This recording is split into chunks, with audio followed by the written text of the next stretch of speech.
সোনা ঝরে ঝরে পড়ছে। বিখ্যাত জিরা ধান, দিনাজপুরের ঐতিহ্য, দিনাজপুরের গর্ব। আধুনিক যন্ত্র দ্বারা এই ধান বের করা হচ্ছে। বিশ্বে এই ধানের, এই চালের কদর আছে। আমরা সকলেই জানি দিনাজপুরের ঐতিহ্যবাহী যে জিরা ধান, এ গ্রেড কোয়ালিটির জিরা।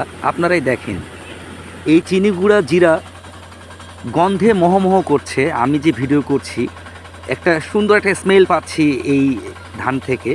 সারা বিশ্বে যে এই চালের চাহিদা, সেটিকে সঠিকভাবে রাখতে হলে কৃষককে বাঁচাতে হবে। মূলত ভিডিও করার কারণ, কৃষক বাঁচলে দেশ বাঁচবে, এই কারণে সরকারের দৃষ্টি আকর্ষণ করছি।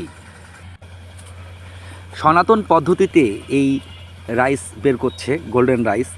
সেই আগের যুগে, এখনও 2025-এ এসে দেখে মনোমুগ্ধকর একটা মনোরম পরিবেশ, উৎসবমুখর। একদিকে ডিজিটাল মেশিন দ্বারায় ধান বের করা হচ্ছে এই গোল্ডেন রাইস, অপরদিকে সনাতন পদ্ধতিতে। কৃষকের যে আনন্দ এই মুহূর্তে, রমরম দিনাজপুরের ঐতিহ্য জিরা ধান বিভিন্ন জায়গা থেকে এই একই পদ্ধতিতে বের হচ্ছে আমাদের জন্য এবং বিশ্বের চাহিদা মেটানোর জন্য। এই রাইস যারা যারা পছন্দ করে, এই জিরা ধান বলার অবকাশ রাখে না।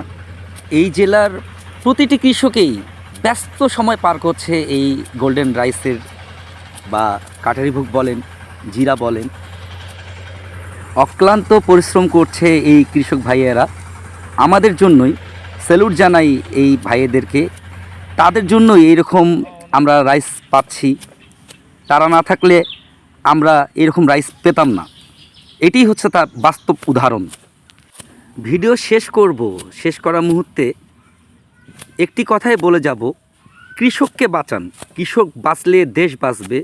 কৃষককে মূল্যায়ন করেন। অন্যান্য দেশ যেমন ভিয়েতনামে দেখেন যে কৃষকদের মান কেমন।